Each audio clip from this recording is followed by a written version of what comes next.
Yo, everybody, what's going on? This is ManUnited Central, and I'm your boy Luther. I'm super excited that you're back here to get your updates when it comes to our Manchester United.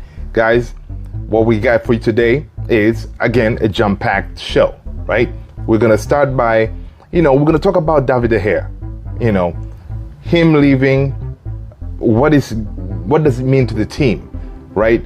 Basically, we're going to talk about how the evolution of the new way goalkeepers should play, right? And then we're going to see if we have any updates when it comes to Andre Onana or Rasmus Højlund, or if we have any updates when it comes to the takeover.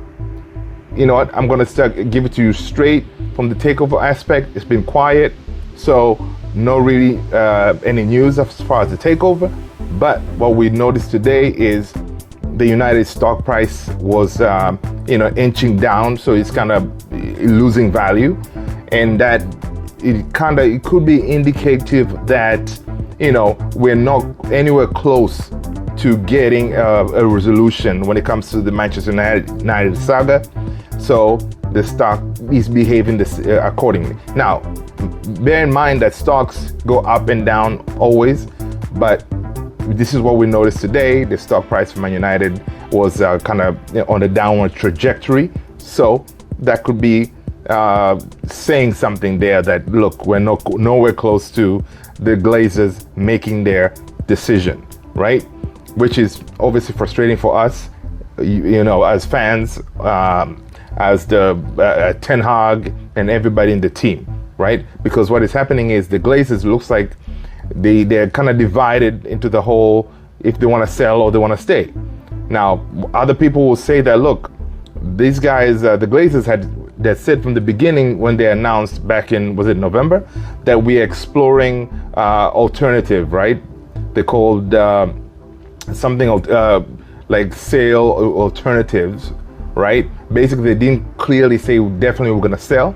Basically, they were trying to find out, okay, what is the value? What can we get from this? So it could be that they saw all the offers, Sheikh Jassim and Sir Jim, and they can say, you know what, we want to stay, right? Because again, they see the value of United is due to go up, right? And of course, the two brothers, the Avram and Joel, looks like they're the ones who really want to stay. The other siblings, they want to sell.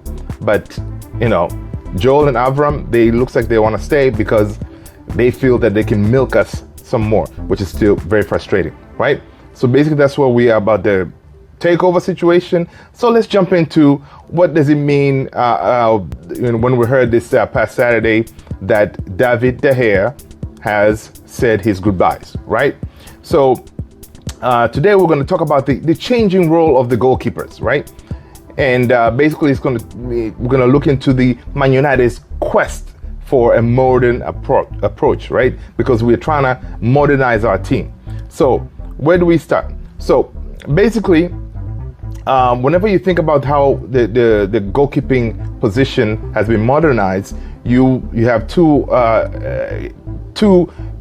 key examples to go by, right?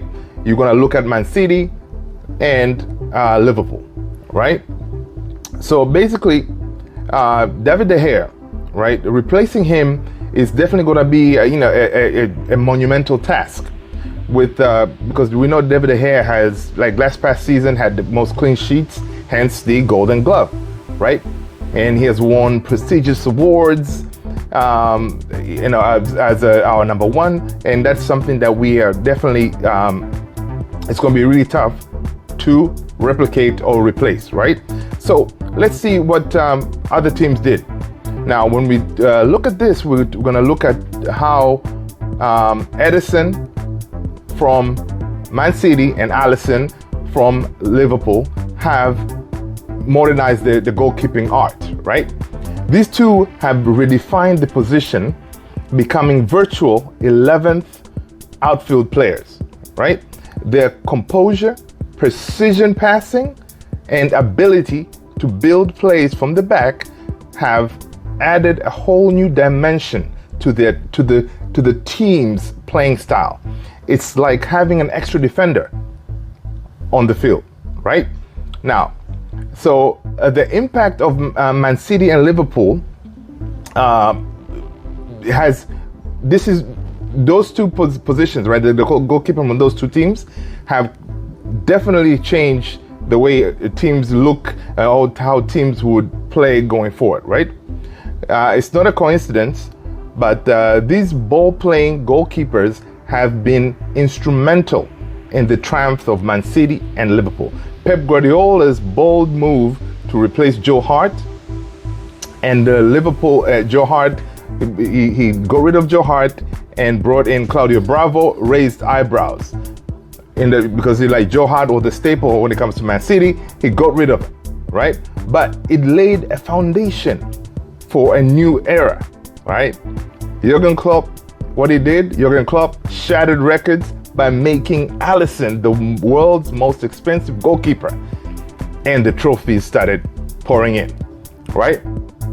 Now, Manchester United, we have struggled modernizing this position, right?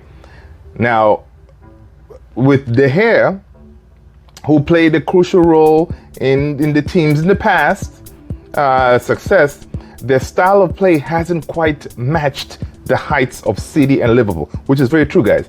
They have not, United has not been able to match that, right?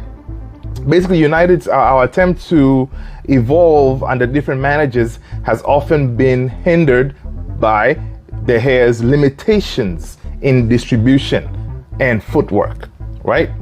Which we saw last season when we got whooped 4-0 by Brentford, right? And now, let's fast forward what is going to happen when we bring in Andre Onana, right? So with Andre Onana coming in, basically, it's an exciting possibility, because what happens is Erik ten Hag, he's always been a revolutionary kind of coach, and he sees that this approach is, he has to make this approach in order for us to play in a modern way, right? Onana's footwork and distribution were praised by who? Pep Guardiola. Pep Guardiola himself had said, look, in the Champions League final, I said Onana is crucial, and basically the way he plays, he's going to transform Manchester United completely, right? So what we're saying is this: Andre Onana, he's going to be one exciting player, because the way he can distribute, he can, instead of us trying to play that counter-attack football game, he can play like another defender. So it's so fascinating. I really hope we're definitely going to finalize this deal and bring him in, because we have no choice right now. We need a number one, and Onana, according to news reports, we are extremely close. We're in the final stages of securing his services. I know Inter right now, they said they're not budging on their 51 million pound evaluation of him, and I think United, we have no choice. We're going to have to cough up that money, right, and get him, because we need him. But so it's going to be exciting. Imagine him playing with Varane and Licha. Oh, good stuff. Of course, I'm not looking forward for him playing with Maguire. Talking about Maguire, because today Maguire, I seen news that Manchester United put a valuation on Maguire of 50 million, a price tag, which is ridiculous, right? He's a 30-year-old. Who's gonna pay 50 million for Maguire, right? So it looks like next season, I wouldn't be surprised if Maguire is still there, guys. I really hope he could have packed his bags. I wish the price was lower, but what United's trying to do is to recoup the 80 million that we paid for him in 2019, which is ridiculous. I mean, this guy, no one is going to pay 50 million. So most likely he's going to stay. And he's one of those situations that United cannot just say, oh, well, let's just sell him for whatever value, less money or something like that, because we cannot show such a huge loss in value when it comes to a player like Maguire or most of the players that we have in the team.